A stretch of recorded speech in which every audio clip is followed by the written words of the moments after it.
तो गुरु लोग, आज हम दो ऐसे एजुकेशन सिस्टम की केस स्टडी देखने वाले हैं जिनमें 10,000 सालों से भी ज्यादा समय का अंतर है। एक वो एजुकेशन सिस्टम है जिसकी क्रेडिबिलिटी और प्रैक्टिकल अप्रोच ने भारत को विश्व में श्रेष्ठ बनाया, और दूसरा वो जो अपनी फ्यूचरिस्टिक अप्रोच को लेकर सिर्फ चर्चा में ही नहीं है बल्कि एक बड़ी ही पॉजिटिव वाइब देता है। एक तरफ है भारत का the great Gurukul education system, और दूसरी ओर है one of the most influential man Elon Musk का फ्यूचरिस्टिक स्कूल एडेस्ट्रा। गुरुकुलों में जहां 7 से 8 साल के बच्चों को एस्ट्रोनॉमी, मेडिसिन यानी आयुर्वेद, फिलॉसफी, विज्ञान, सेल्फ डिफेंस जैसे 18 से भी ज्यादा सब्जेक्ट्स का ज्ञान दिया जाता था, वहीं एडेस्ट्रा में 7 से 8 साल के बच्चों को robotics, artificial intelligence, coding, engineering जैसे सब्जेक्ट्स पढ़ाए जाते हैं। और बड़ी ही हैरानी वाली बात है कि एडेस्ट्रा में 7 से 8 साल के बच्चों को न्यूक्लियर पॉलिटिक्स के बारे में भी पढ़ाया जाता है। क्या ऐसे सब्जेक्ट्स को इतनी कम उम्र में बच्चों को पढ़ाना सही है? कहीं इलॉन मस्क ऐसा कर कोई गलती तो नहीं कर रहा? जानेंगे आज के इस संस्करण में, और साथ ही साथ ये भी समझेंगे कि इन दोनों टीचिंग मेथड्स में से कौन सा ज्यादा इफेक्टिव है। तो आओ सबसे पहले ये समझते हैं कि इन दोनों एजुकेशन सिस्टम्स में अंतर कहाँ और क्या है। अब जब गुरुकुल की बात आती है तो मेजॉरिटी लोगों को लगता है कि गुरुकुलों में तो सिर्फ धनुर्विद्या या रिलीजियस स्क्रिप्चर्स की स्टडी, जिसे वो सिर्फ ईश्वर उपासना से जोड़कर देखते हैं, या तपस्या की ही शिक्षा दी जाती थी, जबकि ऐसा बिल्कुल भी नहीं था। ये सब टीवी सीरीज, मूवीज में दिखाए गए पिक्चराइजेशन का परिणाम है, जिन्होंने एक झूठी छवि हमारे मस्तिष्क में स्थापित कर दी है। क्योंकि गुरुकुलों में तो आयुर्वेद, एस्ट्रोनॉमी, विज्ञान, mathematics, philosophy, political science, economics, literature, self defence, history जैसे ग्रेट सब्जेक्ट्स पढ़ाए जाते थे। धनुर्विद्या या ध्यान उपासना इन सभी स्टडीज का एक छोटा सा पार्ट हुआ करता था, और सब ज्ञान बहुत ही प्रैक्टिकल ढंग से बच्चों को सिखाया पढ़ाया जाता था, जिसका एम होता था बच्चों में उस समय के अकॉर्डिंग कंपैटिबिलिटी डेवलप करना, ताकि वो स्वस्थ समाज का एक महत्वपूर्ण अंग बन सके। और यही कारण था कि इन सब्जेक्ट के साथ ही साथ बच्चों को डेली प्रैक्टिकल लाइफ प्रॉब्लम्स को टैकल करने के लिए भी तैयार किया जाता था, जिसके लिए उन्हें अपने परिवार से दूर गुरु के साथ गुरुकुल में रहना होता था, जहां उन्हें सिचुएशंस डेवलप कर दी जाती थी जिनका परमानेंट सॉल्यूशन उन्हें ढूंढना होता था, जिससे बच्चों में समाज में किसी भी प्रॉब्लम को जड़ से कैसे मिटाएं इसकी अंडरस्टैंडिंग डेवलप होती थी।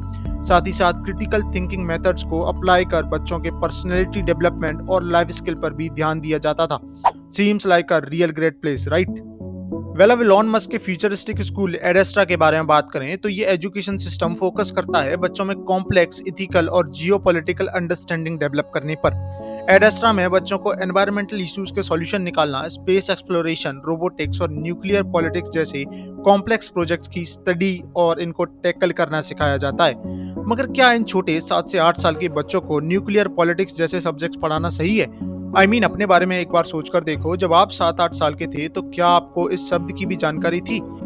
मगर आज सिनेरियो बदल गए हैं। आज विश्व स्तर पर बात करें तो दुनिया की बड़ी बड़ी so called super powers radio active element से बने बहुत ही विनाशक वेपन्स पर बैठी हुई हैं। न्यूक्लियर पॉलिटिक्स कहीं ना कहीं आज टेरर को रिप्रेजेंट कर रहा है, और इसी को लेकर एलॉन मस्क का मानना है कि ये इश्यूज भविष्य में और भी डरावनी स्थिति लेकर आने वाले हैं, और इसीलिए बच्चों को इसके लिए प्रिपेयर कर उन्हें सॉल्यूशन बेस्ड अप्रोच देना बहुत जरूरी है। और अगर एडेस्ट्रा में पढ़ाए जाने वाले सब्जेक्ट्स की बात करें तो कोडिंग या आर्टिफिशियल इंटेलिजेंस के अलावा स्पेस एक्सप्लोरेशन के नए नए टेक्निक्स डेवलप करना भी इन्हें सिखाया जाता है, ताकि ये आगे जाके स्पेस एक्स की सुपर इंटेलिजेंट नेक्स्ट जनरेशन बन सकें।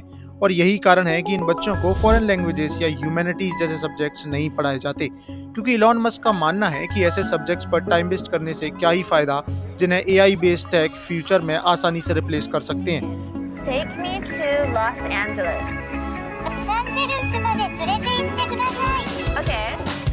बेसिकली एम है भविष्य की ओर देख उन सब्जेक्ट्स पर फोकस करने की जो भविष्य में काम आने वाले हैं। इसीलिए बच्चों को वहाँ इंडिपेंडेंट रिसर्च बेस्ड प्रोजेक्ट्स में इंडल्ज किया जाता है, जिसमें बच्चों को खुद केस स्टडी ऑब्जर्व कर रिसर्च करने के बाद सॉल्यूशन खोजना पड़ता है। स्टूडेंट्स को उन प्रॉब्लम के सॉल्यूशन खोजने दिए जाते हैं जो आज एग्जिस्ट ही नहीं करते मगर भविष्य में डेवलप हो सकते हैं, जैसे ईवल आर्टिफिशियल इंटेलिजेंस को कैसे हराया जा सकता है, इसके सॉल्यूशन ढूंढने को कहा जाता है। और यही कारण है कि स्टूडेंट की चॉइस वहाँ प्रायोरिटी दी जाती है, यानी किसी स्टूडेंट को यदि कोई सब्जेक्ट पसंद नहीं आ रहा तो वो उसे ड्रॉप भी कर सकता है। साथ ही साथ वहाँ ना तो कोई ग्रेडिंग सिस्टम है, क्लास सिस्टम है, और ना ही एग्जाम के बाद कोई मार्किंग सिस्टम है।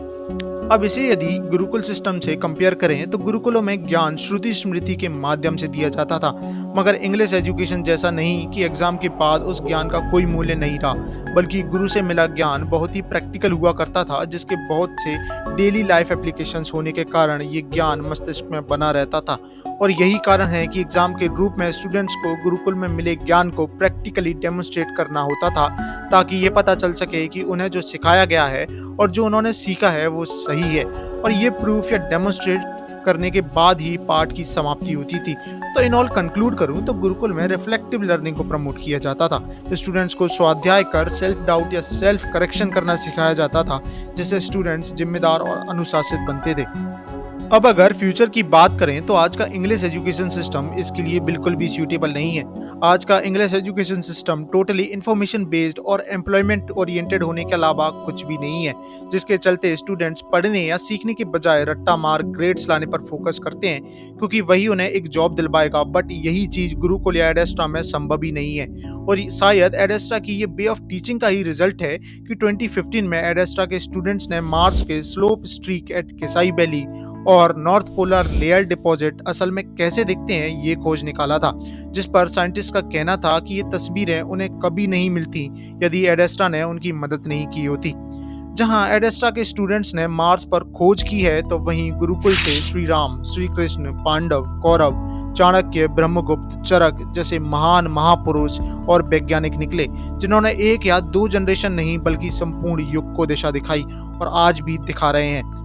अब मैं आपसे कंक्लूजन जानना चाहूंगा कि आपको करंट टाइम के अकॉर्डिंग कौन सा एजुकेशन सिस्टम ज्यादा इफेक्टिव लगता है। क्या हमें एब्सोल्यूट गुरुकुल एजुकेशन सिस्टम की ओर बढ़ना चाहिए या एडेस्ट्रा जैसा कुछ, या इन दोनों का कुछ एक हाइब्रिड सिस्टम? अपने ओपिनियंस मुझे कमेंट सेक्शन में बताना बिल्कुल नहीं भूलना, मैं जेन्युइनली उन्हें जानना चाहूंगा। इनकेस और भी ऐसे इन्फॉर्मेटिव और इंटरेस्टिंग वीडियोस देखना चाहते हो तो स्क्रीन पर दिख रही वीडियोस को चेकआउट करना बिल्कुल नहीं भूलना, आपको काफी कुछ जानने सीखने को मिलेगा। वेद साइंस एंड मैथ्स पर आपको यह आवाज फिर सुनाई देगी। जय मां भारती।